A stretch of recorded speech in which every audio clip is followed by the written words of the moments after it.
Okay, good evening. Let's get back into our book here, shall we? We are on, I believe, chapter four. Yeah, we're on the second half of chapter four of Slavery in the Age of Revolution, or the problem of slavery in the Age of Revolution. The Boundaries of Idealism is the name of the chapter. So we'll finish it out tonight.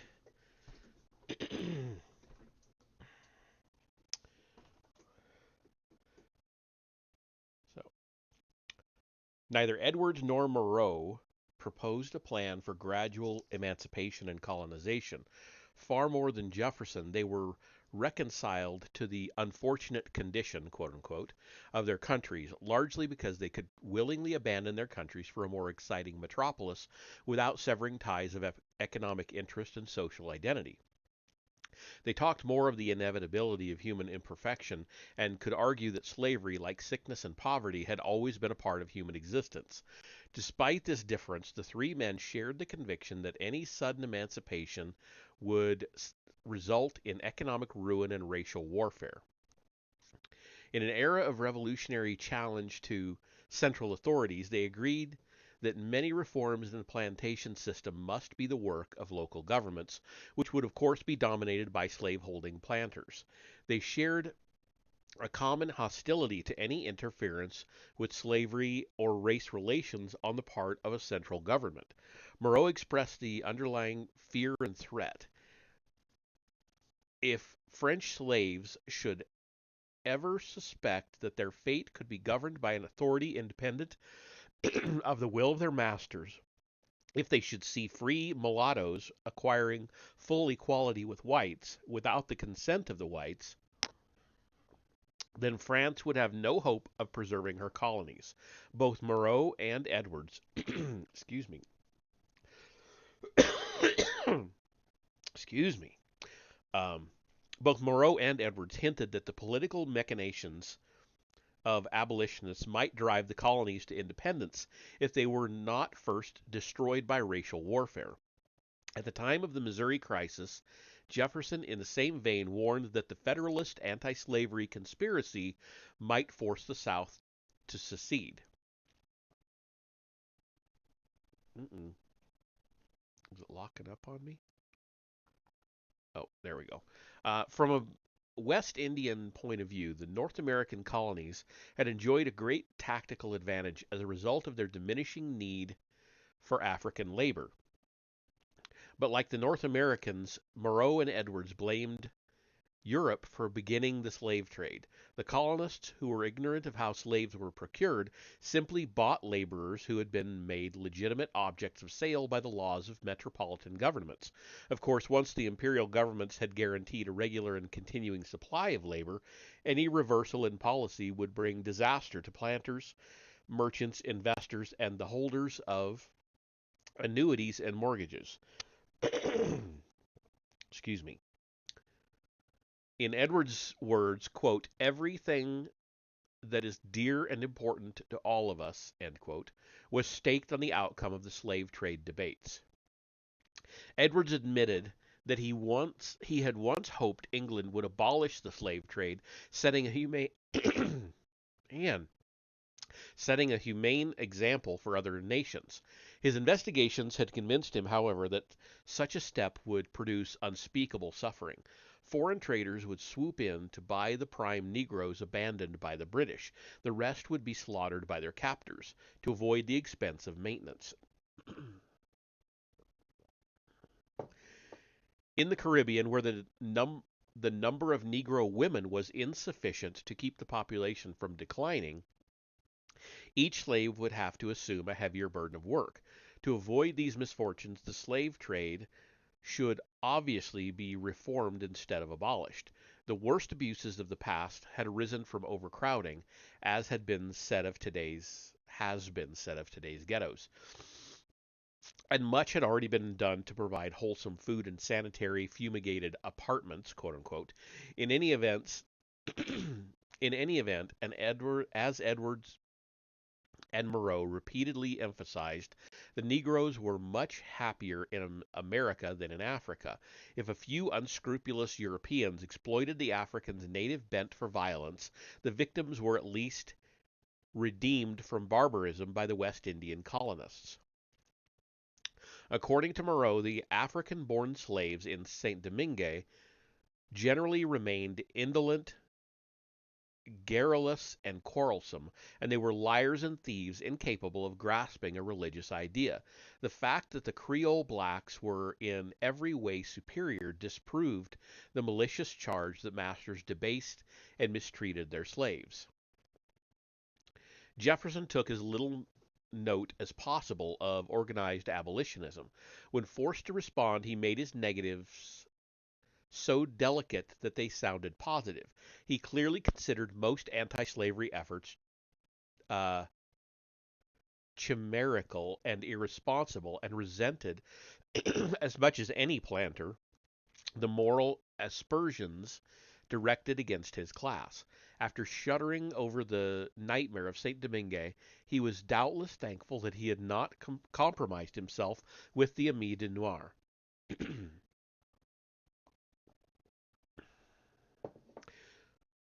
When the Southern slaveholders, excuse me, I'll get over it here in a minute. Um, it always goes away. When the Southern slaveholders met their first serious challenge in the Missouri contest, Jefferson was quick to see attacks on slavery as part of a diabolical conspiracy to weaken or destroy the Southern states. The Caribbean planters had heard their quote unquote fireball in the night, to use Jefferson's phrase, a good bit earlier. Edwards and Moreau tried to maintain a sharp distinction between the well intentioned proponents of quote unquote rational reform and the anti slavery fanatics who, as Edwards said, disgraced both humanity and letters. The difficulty was that, quote, some of the best friends of freedom and virtue, end quote, including leaders like Pitt, had been taken in by abolitionist propaganda. Edwards was even willing to concede that Wilberforce had become the victim of misinformation, whereas for Clarkson's quote unquote monstrous calumnies against West Indian slaveholders, he had nothing but indignant rage. Quote, I declare to God I do not believe that a series of more abominable falsehoods ever blotted a page in the wide history of human depravity. End quote. In order to vindicate the planter class from abolitionist accusations, Edwards painted an idyllic picture of the liberality, warm hospitality, and proud, independent spirit of white Creole society. The portrait was remarkably similar to the Southern quote, plantation myth, quote unquote, of the next generation. Moreau's response was virtually the same. He was frank in saying he admired and honored some of the men who had joined the Amis de Noir. They clearly had no idea of what they were doing or of how they were being used by fanatical agitators like Brissot and Clarkson. In order to awaken these benevolent dupes, Moreau explained how the British had exploited the French Revolution, entering into a treasonous conspiracy with the Amis de Noir for the destruction of the French colonies. He claimed that Brissot, while traveling in North America, had seized upon the Quakers' anti-slavery doctrines as a means of winning fame in France. After Brissot had returned to France, Moreau continued he had he had collaborated with Clarkson, who had come over from England. Uh, Ivre de Joie, uh, intent on further inflaming the French abolitionists. Moreau charged that Brissot and Clarkson had prepared the way for the mulatto Oge to purchase arms and munitions in the United States. As an agent of the abolitionists, Oge had then sailed to St. Domingue, where early in 1791 he had led an abortive insurrection and had become a celebrated martyr. Moreau's hostility toward the Ami de Noir was hardly lessened when he hardly lessened when he learned that a report had reached Martinique in the effect that he himself had proposed the abolition of slavery. As a result, a mob had nearly lynched his cousin and brother-in-law, and his relatives had gone into hiding for 6 weeks. Moreau and Edwards agreed that the Ami de Noir, and the London Abolition Society were directly responsible for all the calamitous events in the French Caribbean, although both organizations had supposedly misled the public by claiming they favored only the abolition of the slave trade or the equal rights for free mulattoes. Their actions could not have been more perfectly designed to incite slaves to insurrection. The wonder was, Edwards wrote, that the explosion had not begun in the British Islands, which had first been showered with the abolitionist sparks. Domestic servants traveling from England to the West Indies had carried news of the parliamentary debates. At great expense, the abolitionists had deluged the colonies with tracts and pamphlets maligning the planters, preaching equality and natural rights, and asserting that the act of men illegally held in bondage could not be considered crimes. For the insurrection of slaves who could not read such incendiary pamphlets, the philanthropists had struck a medal picturing a naked Negro loaded down with chains, kneeling and begging for mercy. In describing the consequences of such reckless provocations, Edwards gave explicit content to what North Americans had uneasily referred to as a bellum servile, as a West Indian Virgil who had seen the outer fringes of hell.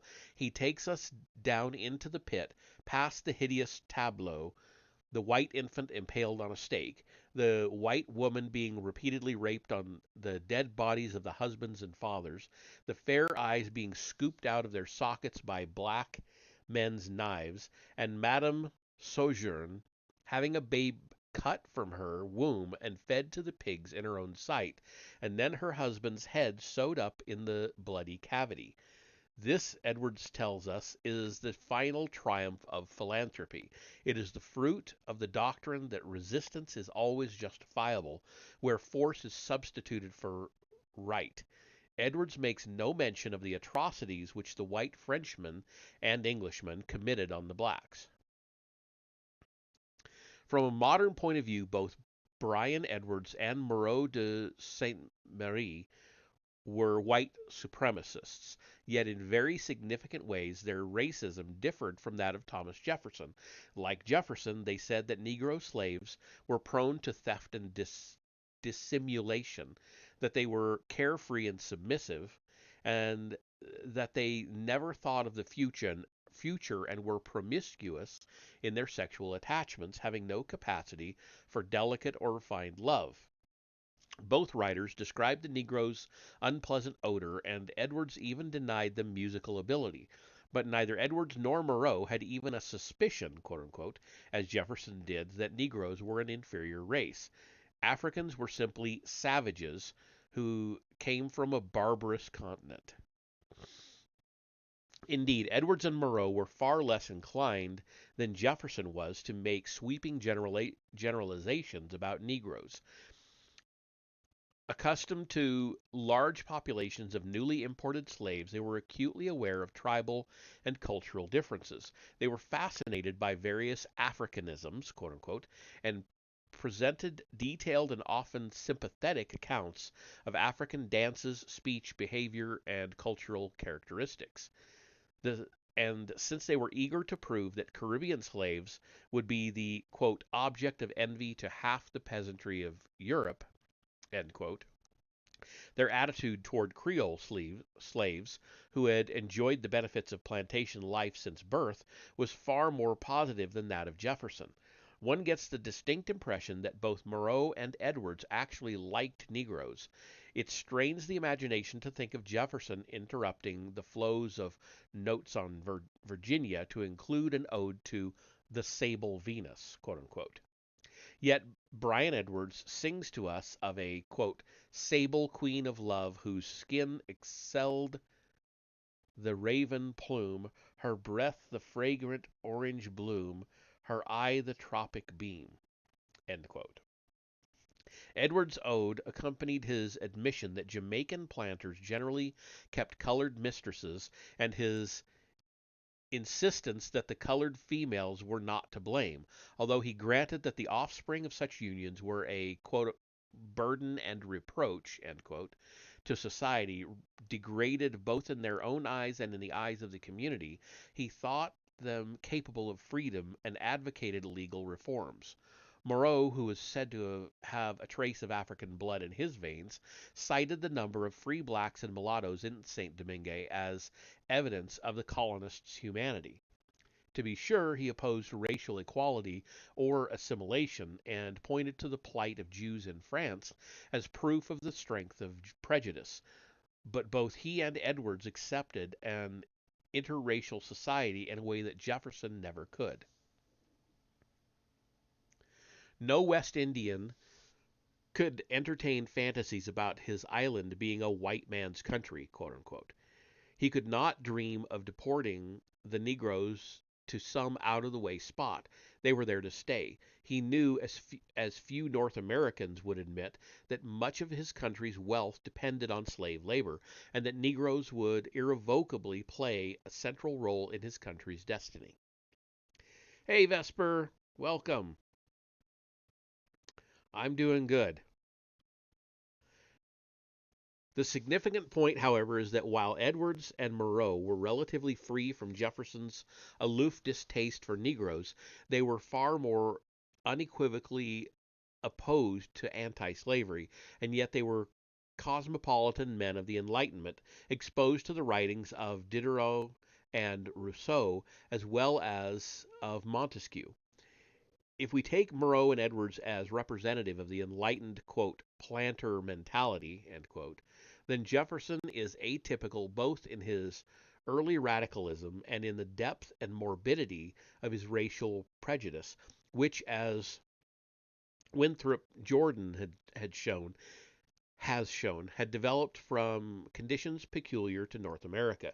But the three men responded much the same way when the slaveholding system appeared to be threatened by an outside force, which they invariably perceived as a conspiracy. When we compare their underlying attitudes toward Negro slavery, it thus seems plausible that neither racial prejudice nor the absorption of enlightened ideas was so important a variable as a continuing identification with the interest and culture of a planter class. The neutralization of anti-slavery in the South.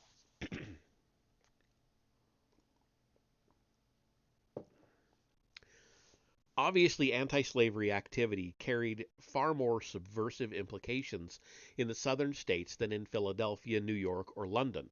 It was all very well for men like St. George Tucker and Ferdinando Fairfax to speculate on plans that would gradually free slaves at no cost to their owners and that would then remove the unwanted quote unquote separate interest, as Fairfax delicately put it, to some remote country.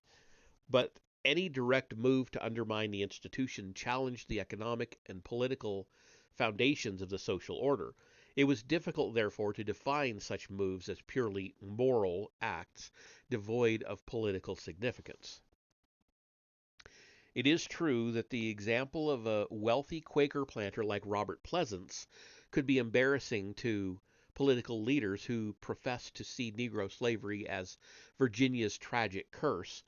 Pleasants, whose father had been restrained by colonial law from freeing all his slaves outright, made personal anti-slavery appeals to such enlightened Virginians as Washington, Madison, Tucker, and Patrick Henry. Henry, to whom Pleasants sent a copy of Bedezet's Some Historical Account of Guinea, replied with a revealing mixture of bombast and candor. He lavished praise upon the Quakers, a people, quote, whose system imitates the example of him whose life was perfect, and believe me, I shall honor the Quakers in their noble effort to abolish slavery, end quote. He exhorted Pleasants, quote, to persevere in so worthy a resolution, adding, however, that some of your people disagree, or at least are lukewarm in the abolition of slavery, end quote. As for Henry himself and his views of the future, another long quote here, quote, would anyone believe that I am master of slaves of my own purchase?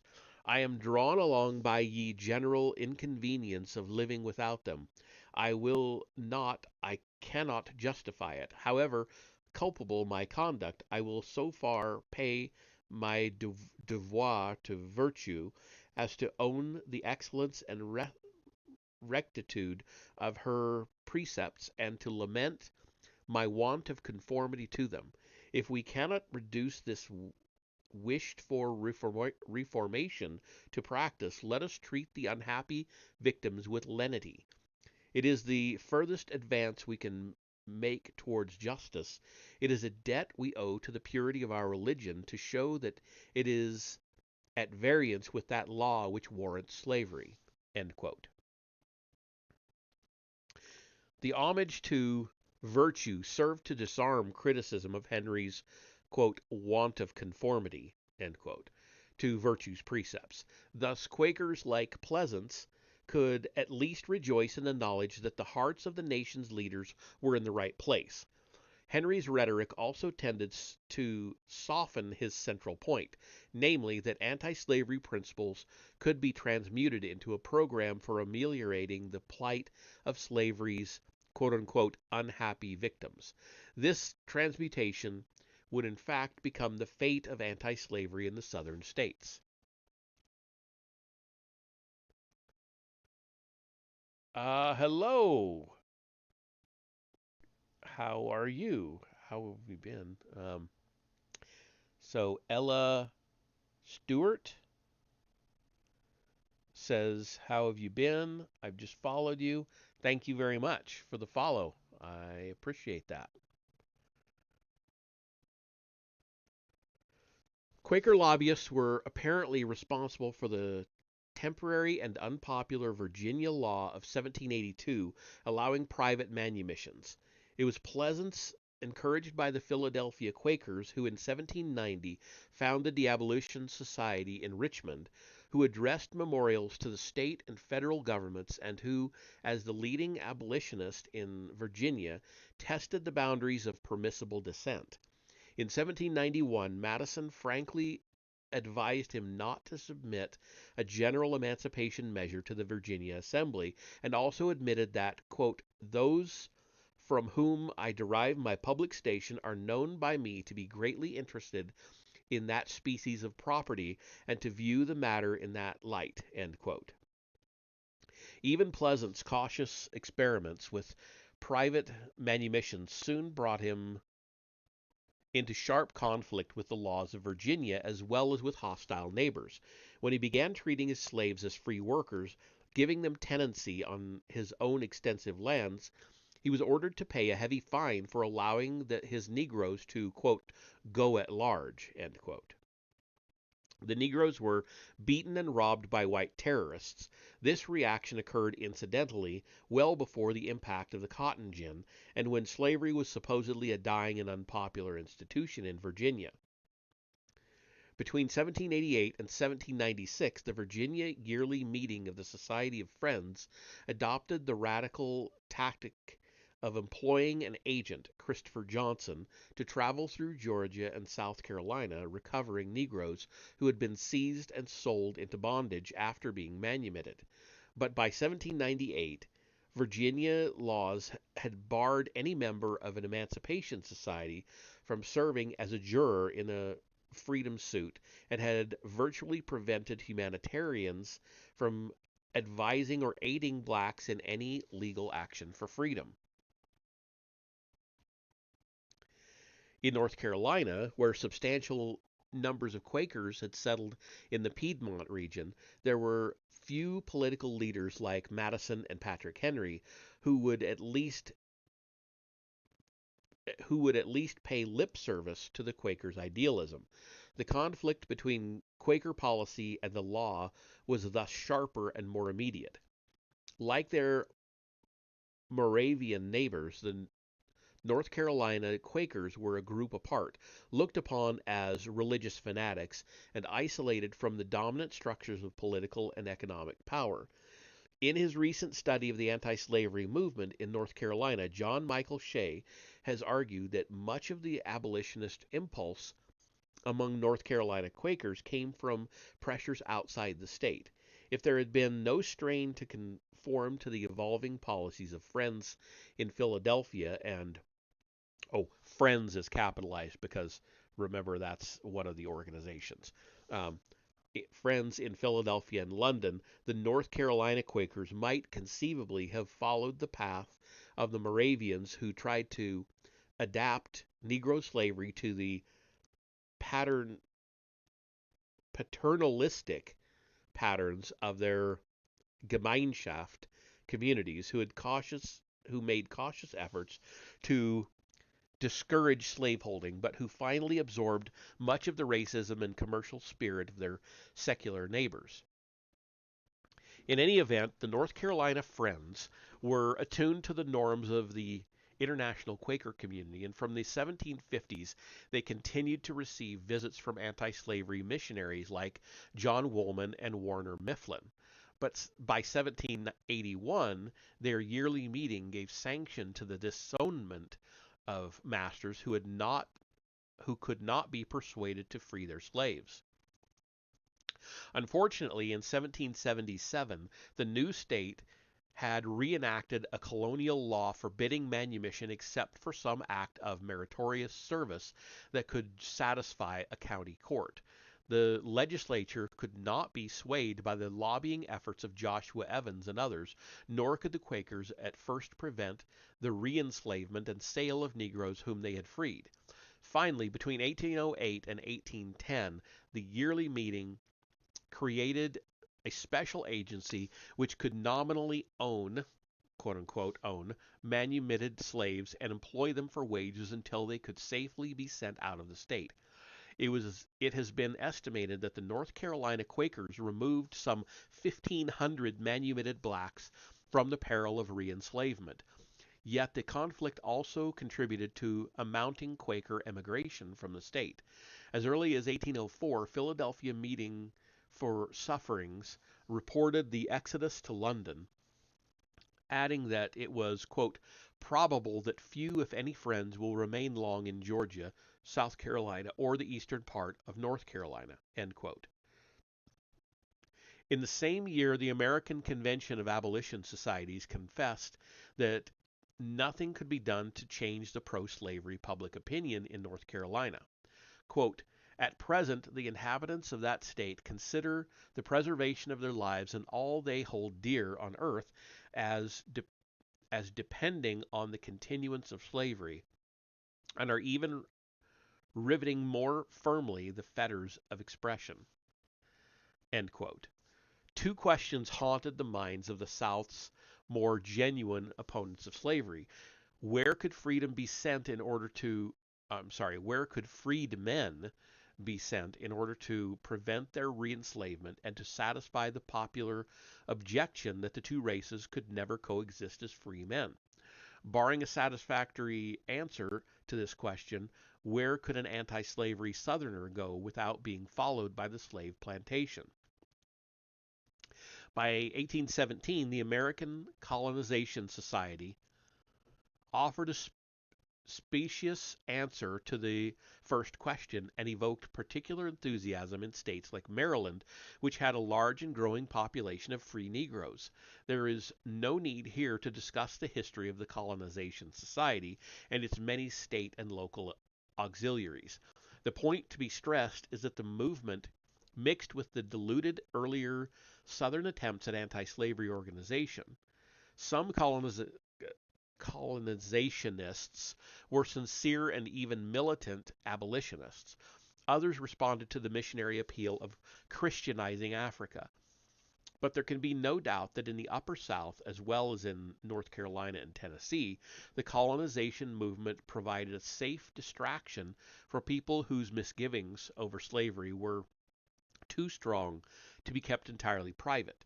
It also fostered the tacit understanding that slavery itself could not be openly denounced since the movement's success required the support of slaveholders who were interested only in getting rid of free Negroes, but whose hearts were supposed to soften once there were no racial deterrents to emancipation.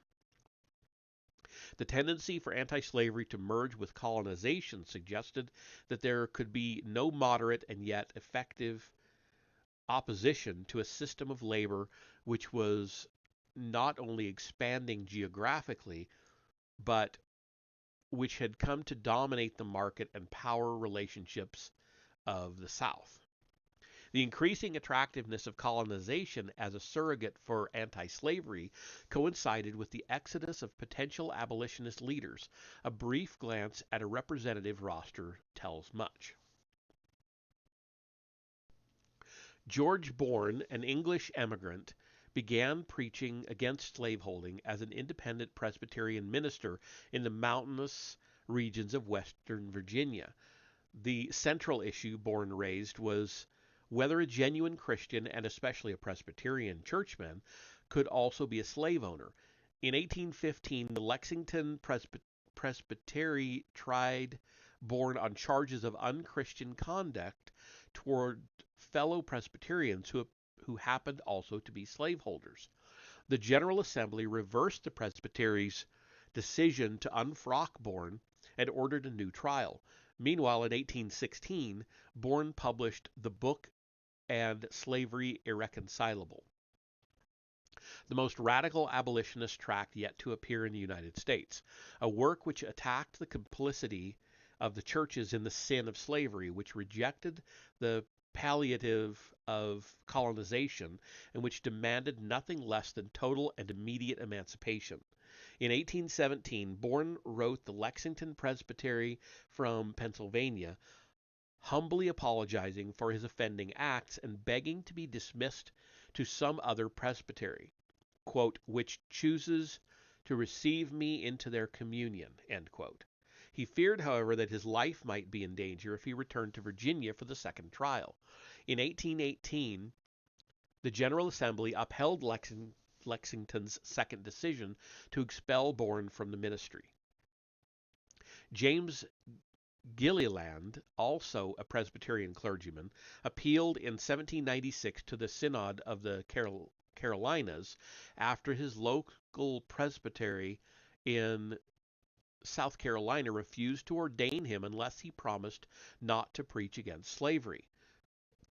The Synod sustained the rule, and in 1804, Gilliland emigrated to southern Ohio, where he eventually joined other Southern anti-slavery refugees, including John Rankin, James James H. Dickey, and Samuel Crothers.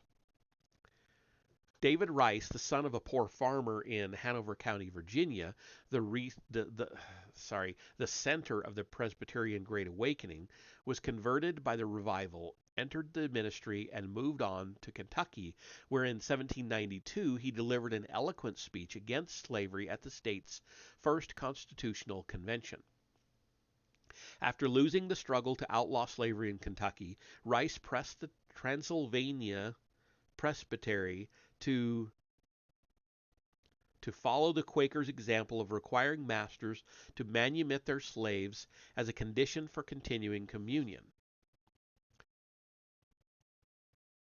David Barrow, also the son of a small Virginia farmer, entered the Baptist ministry and in 1784 freed his few personal slaves. In 1798, he issued a circular letter to the Baptists of Southampton County explaining his reasons for immigrating to Kentucky.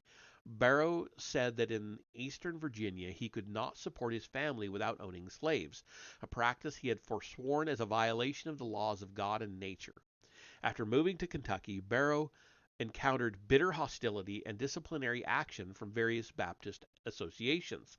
He finally helped to found a new association of anti-slavery Baptists, the Baptized Licking Locust Association. Friends of Humanity. Oh, Friends of Humanity. James Lemon, also a Virginia Baptist and a friend of Jefferson, followed Barrow's example after he had moved to Illinois and had been excommunicated from a church for his anti-slavery views.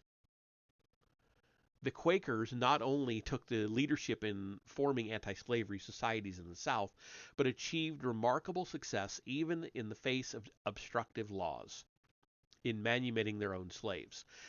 This achievement was particularly striking in regions like Delaware and Maryland's Eastern Shore, where John Woolman had persuaded the schismatic followers of Joseph Nichols to free their slaves, where the Quakers themselves manumitted hundreds of blacks, and where the Methodist Francis Asbury found in 1778 that, quote, the more pious part of the people called Quakers are exerting themselves for the liberation of the slaves. This is a very laudable design, and what the Methodists must come to, or I fear the Lord will depart from them. End quote. The key question for Southern anti-slavery was whether the Quaker example would be taken up by the churches of the evangelical revival, and thus by the mass of quote-unquote plain folk, including yeomen, farmers, artisans, tradesmen, and small slaveholders. There is evidence of a strong Quaker influence on the Protestant revivalists who struggled to keep slavery from spreading into Kentucky, Tennessee, and Illinois. David Barrow and Carter Tarrant called their Kentucky Baptist Association Friends of Humanity. And like the Quakers, they barred slaveholders from fellowship. James Lemon adopted the same name and exclusionary principle for his Illinois church. For some farmers and artisans who sought to escape the encroaching domination of the plantation system, the Quaker testimony showed the way to self-purification and independent identity. The Quakers proved that in some sections of the South, at least, one could achieve dignity and economic independence without purchasing slaves. Thus, Elihu Embry, who edited The Emancipator at Jonesboro in eastern Tennessee, owned a nail factory valued at $150,000, but economic success did not bring independence from slaveholder sanctions. Many of Embry's sympathetic non-Quaker correspondents were afraid to give him their names. Evangelical religion, whether in England or America, combined a reformist impulse with a sometimes countervailing need for social conformity. Even in England, as Leland J. Bellott has recently argued, there was no necessary connection between religious evangelicalism and hostility to colonial slavery. English missionaries to the West Indies were interested in religious conversion, not revolution, although some West Indian planters were too blind or bigoted to see the difference, a fact which incalculably strengthened the hand of British abolitionists. But in England itself, the Methodist and Anglican revivalists who preached on the themes of humility, subordination, and acceptance of worldly privation had little need to accommodate the pious slaveholder. On the contrary, the godless character of West Indian society made it easy to perceive slavery as a product of irreligion and infidelity, closely linked to the sins of intemperance, profanity, and shameless sexuality. Similarly, many representatives of the established order in New England, who were the heirs of a different revivalistic tradition, could think of anti-slavery as an expression of quote-unquote disinterested benevolence, precisely because slavery was not a powerful interest in New England. In contrast to New England, however, the Southern anti-slavery leaders were not wealthy lawyers, merchants, jurists, or Yale-educated ministers, nor were they spokesmen for the established order. The Southern revival, which spread from Virginia to the West and South, was essentially a populist movement. As Donald G. Matthews has suggested, it was an immense organizing process, providing common people with a diversified range of decision making and participatory experience. It also assimilated republicanism and the belief in natural right to a simple Bible centered faith. For preachers like David Barrow, slavery was not only an obstacle to a Christian life and a God fearing society, every man, black or white, he insisted, had a right to, quote unquote, a good character. For a time it appeared that the evangelical churches were not only a step behind the Quakers in purging themselves of slaveholding, the Methodists worked from the unequivocal precedents established by Wesley, who had called slavery the, quote,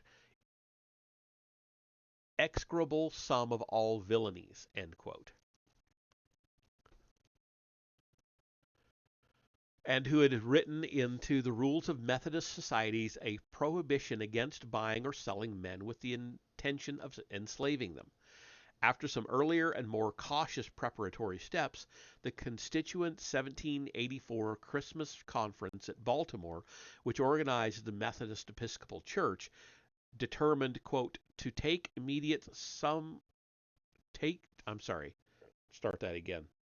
To take immediately some effectual method to extirpate this abomination from among us, end quote, and proceeded to adopt a detailed plan requiring members to begin manumitting their slaves in accordance with state laws or to face excommunication.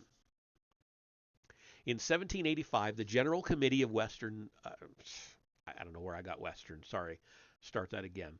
In 1785, the General Committee of Virginia Baptists, which was only an advisory body, condemned slavery as, quote, contrary to the Word of God, end quote.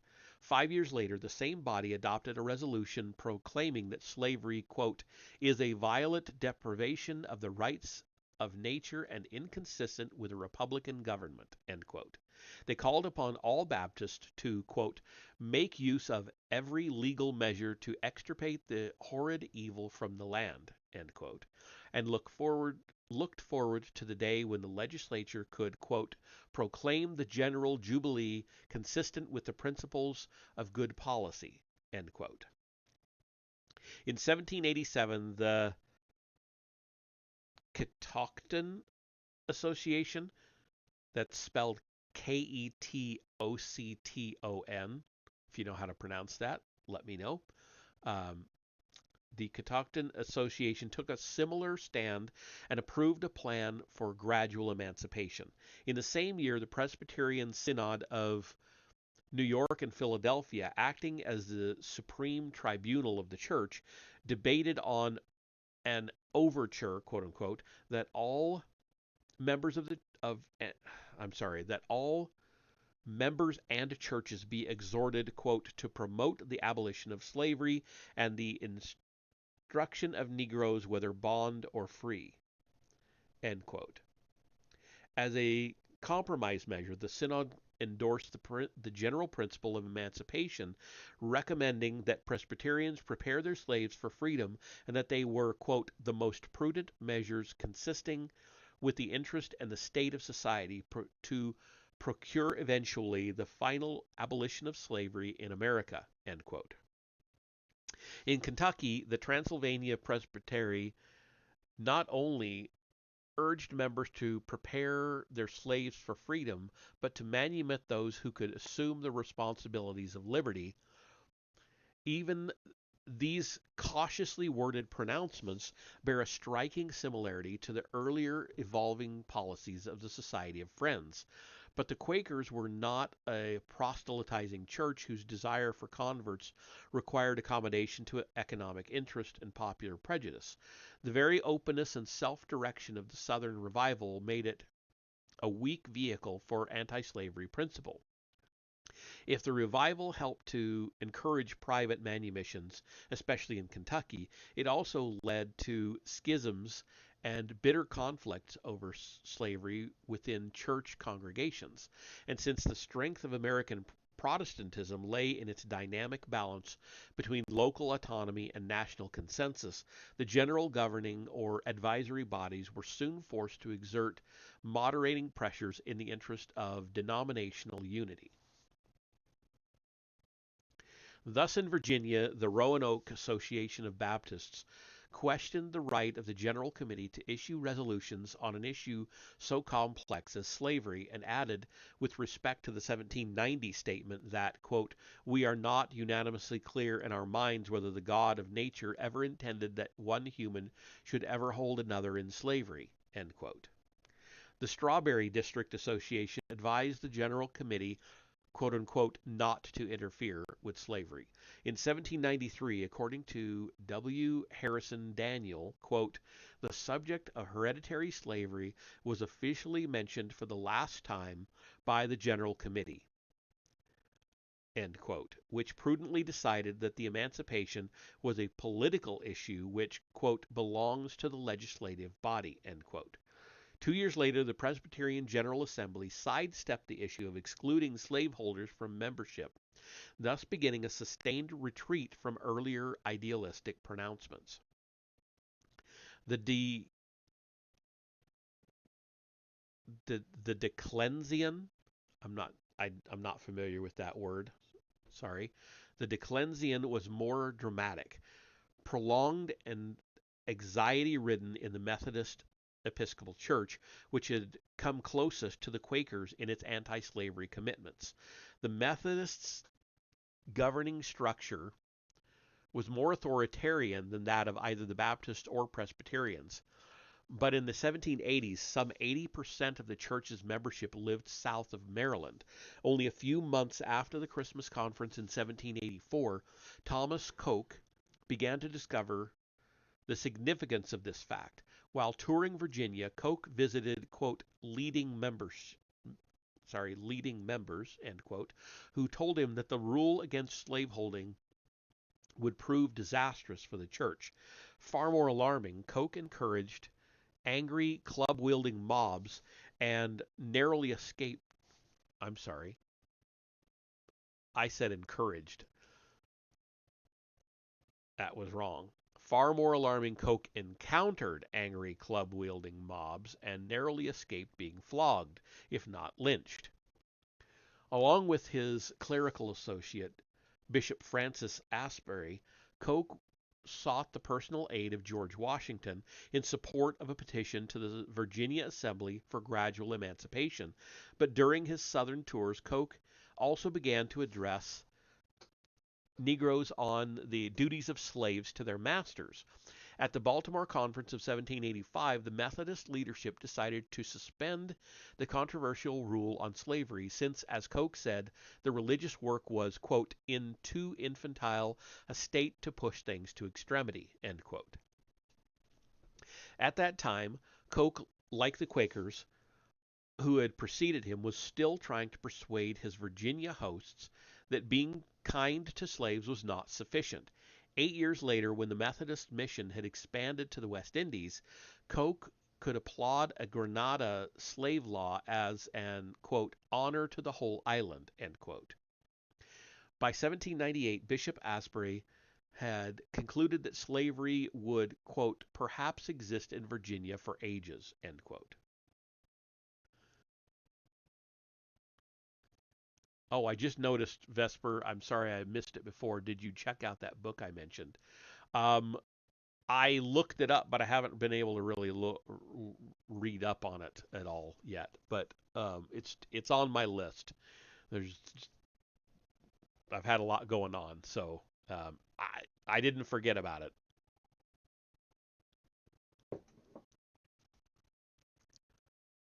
Meanwhile, after years of postponement, the Methodist General Conference tried in 1796 to follow the Quaker path of decentralized gradualism. The church hierarchy still condemned slavery as an unmitigated evil, even as a crying sin, but passed the initiative for self-purification to local meetings and officials. The system, in the words of Donald G. Matthews, was one of quote-unquote formalized frustration. The church made some provision for excommunicating members who sold slaves or who spurned the recommendations of a quarterly meeting. In 1800, the General Conference even directed the annual conferences to prepare petitions for gradual emancipation in states which had not yet enacted such measures. At the same time, however, the conference rejected a motion to require Methodist masters to free upon maturity all slaves born after July 4th, 1800.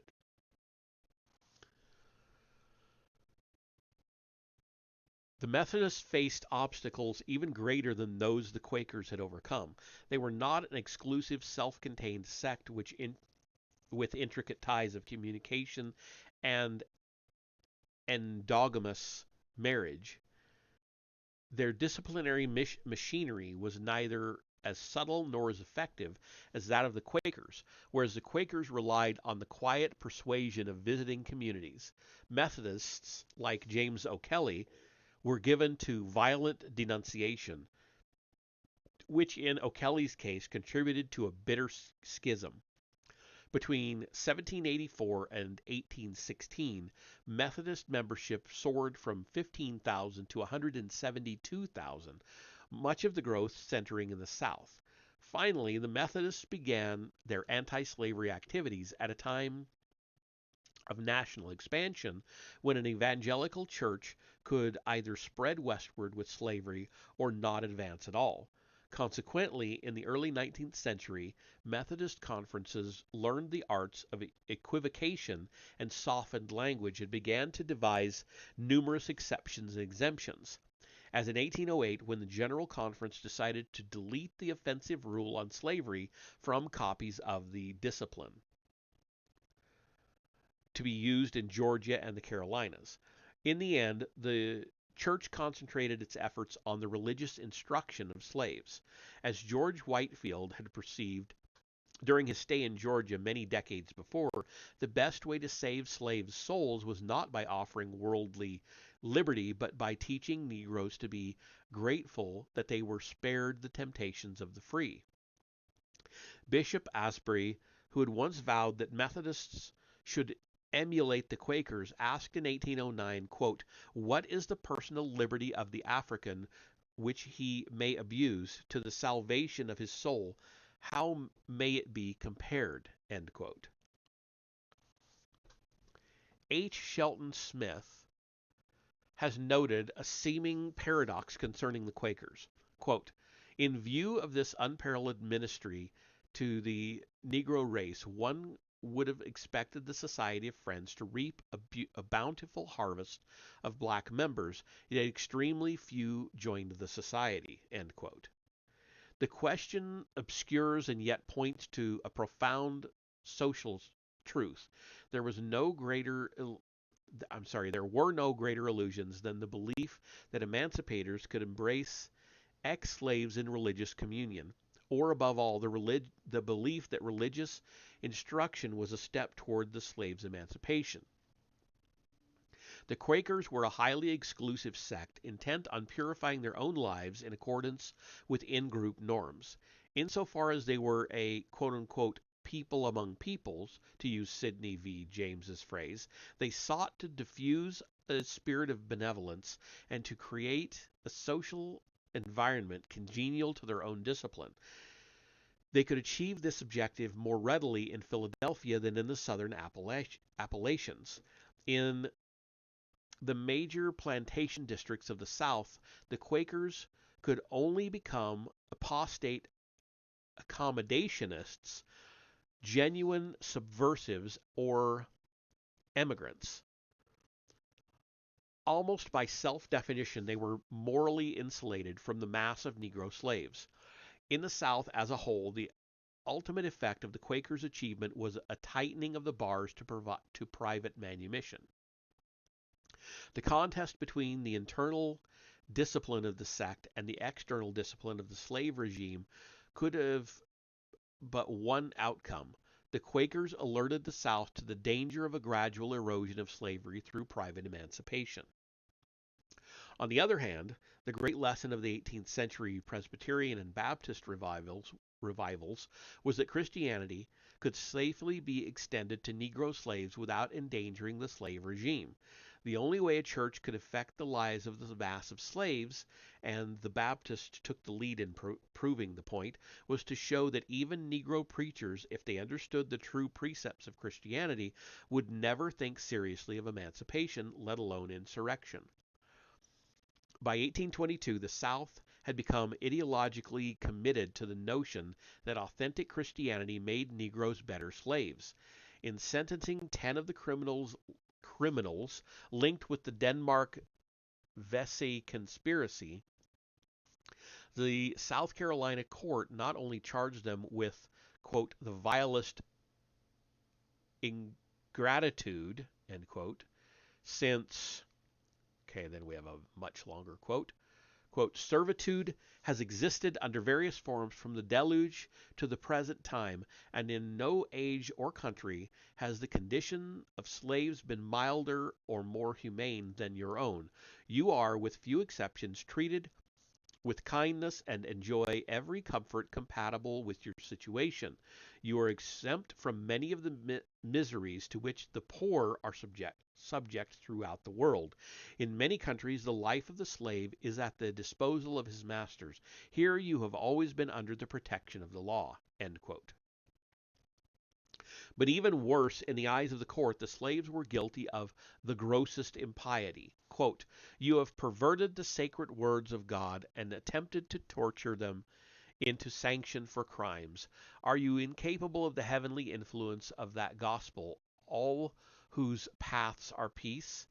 It was to reconcile us to our destiny on earth and to enable us to discourage with fidelity all our duties, whether as master or servant, that those inspired precepts were imparted by heaven to fallen men. Had you listened with sincerity to such doctrines, you would not have been arrested by an ignominious death. End quote.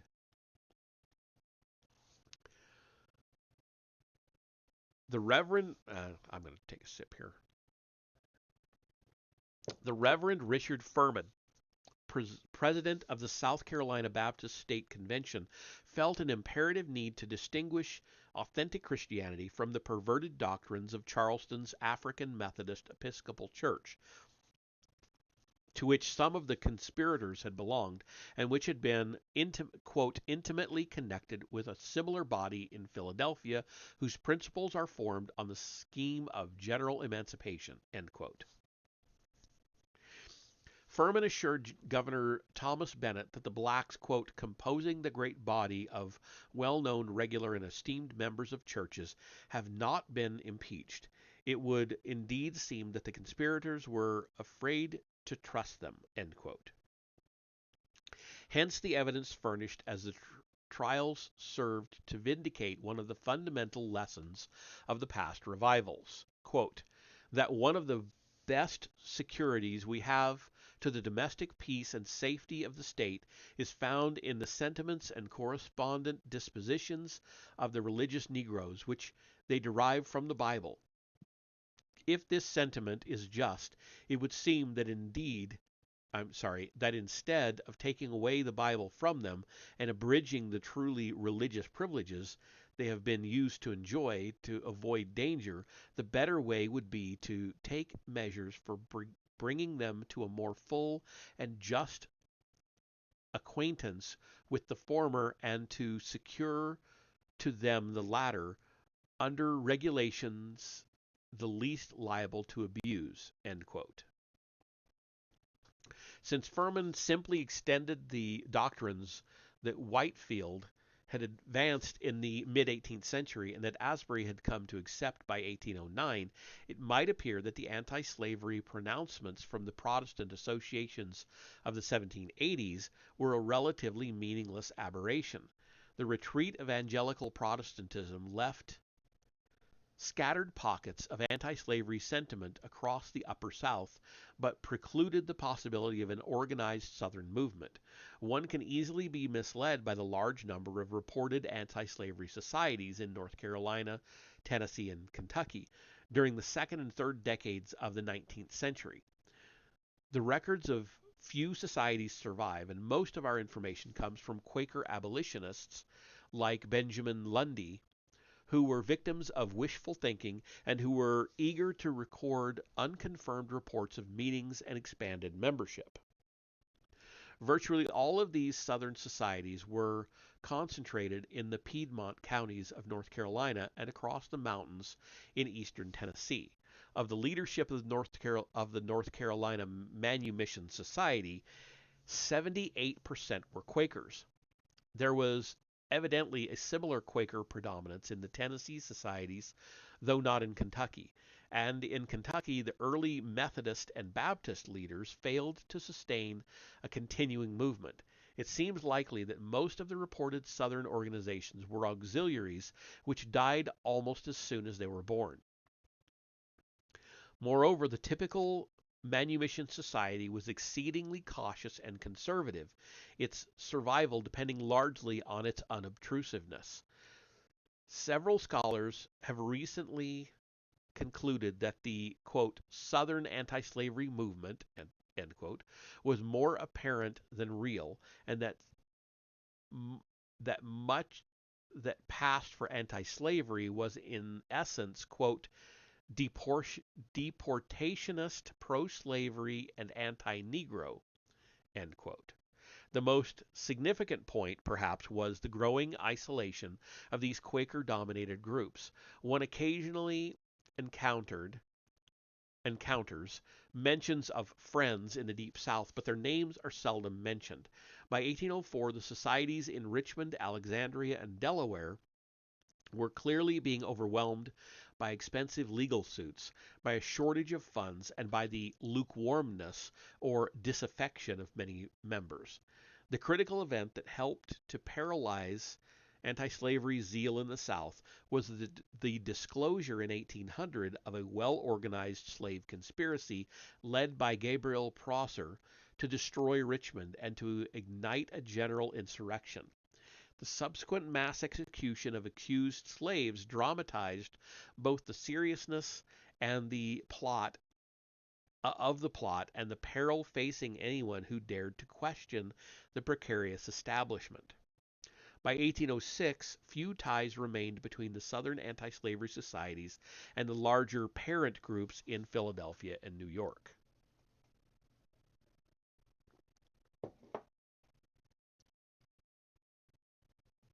I think we're just a few pages from being done. If you'll bear with me a minute. Oh, we are very close to being done. We've got about a page and a half. Though recent scholarship has correctly emphasized the weakness of anti-slavery in the South, the persistence of an anti-slavery activity is a remarkable social fact.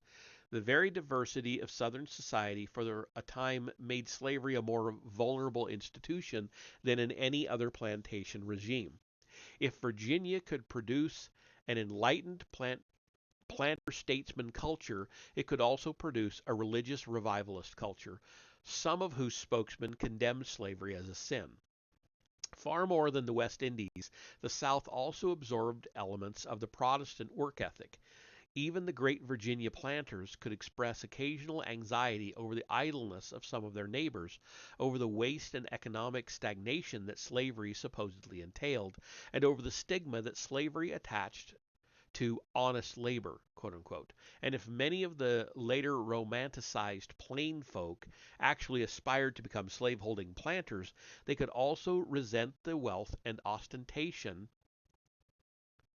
of the elite and fear the competition of slave labor. Yet this potentiality for internal dissent ultimately became the South's major source of strength. For among plantation societies, the South alone was forced to test the limits of dissent and to resolve a moral challenge by assimilating and transmuting it. Compared to the West Indians, the Southern slaveholders were acutely sensitive to their reputation and, quote, right to a good character, end quote. They could not retire to an English or French estate, leaving an original and less savory identity behind. The various expressions of Southern anti-slavery sentiment caused genuine moral doubts that had to be resolved by a redefinition of collective norms. And the redefinition did not begin with the Reverend Furman or the later pro slavery apologists. Jefferson himself pointed to the solution. The the ownership of slaves was a heavy burden, carrying the strictest moral obligations. To emancipate one's Negroes would be a betrayal of duty, since only a few exceptional slaves could fend for themselves. If the burden brought the satisfactions of any paternalistic guidance, it was also considered expensive. In the 1790s, Washington repeatedly complained of his slaves' laziness, inefficiency, and wastefulness. They knew he would support them regardless of their behavior. Between 1786 and 1799, their numbers grew from 216 to 317, and all looked upon the father of the country as their provider. Although Washington resolved to emancipate his slaves by will, most planters already believed that such a step was misguided idealism as well as a breach of solemn trust. The Negro's supposed incapacity for freedom, coupled with his supposedly ineffective labor, disguised the profitability of the system. In the South, therefore, an indigenous questioning of slavery did not lead to a parallel development of anti-slavery and pro-slavery traditions. It led rather to a resolution which channeled idealism toward the goals of Christian trusteeship and which committed the entire society to a moral defense of the slaveholder, a defense demanded by the major Protestant churches and by the political and military power of an immense and diversified white population. And that is the end of chapter 4. That leads us into chapter 5, titled The Quaker Ethic and the Anti-Slavery International, which I will pick up on Friday.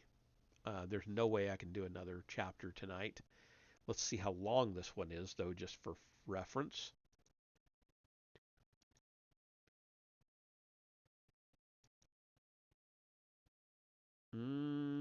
It is 42 pages, so it's a bit shorter than the last one.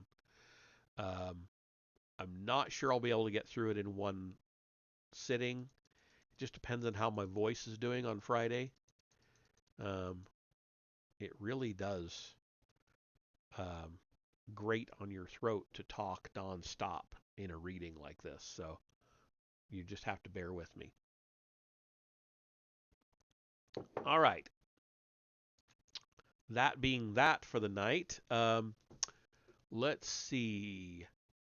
Oh, Mr. Blitzer's playing Terminator Resistance. I've played through it a couple of times. It's a very good game. I think I'll take us on over there for a few minutes, if you'll bear with me. Give him a minute or two of your time, and I will take us on over there.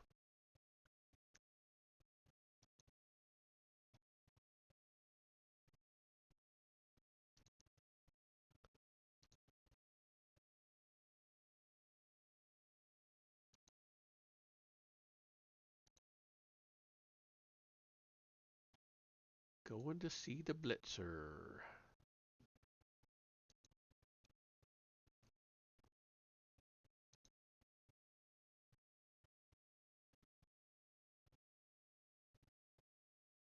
It looks like he might be getting ready to end.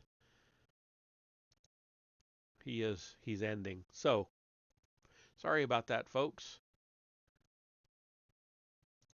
I guess he's ending his raid, or he's ending his stream. So I guess I just won't raid tonight. So thank you anyway, and I will see you in the next one.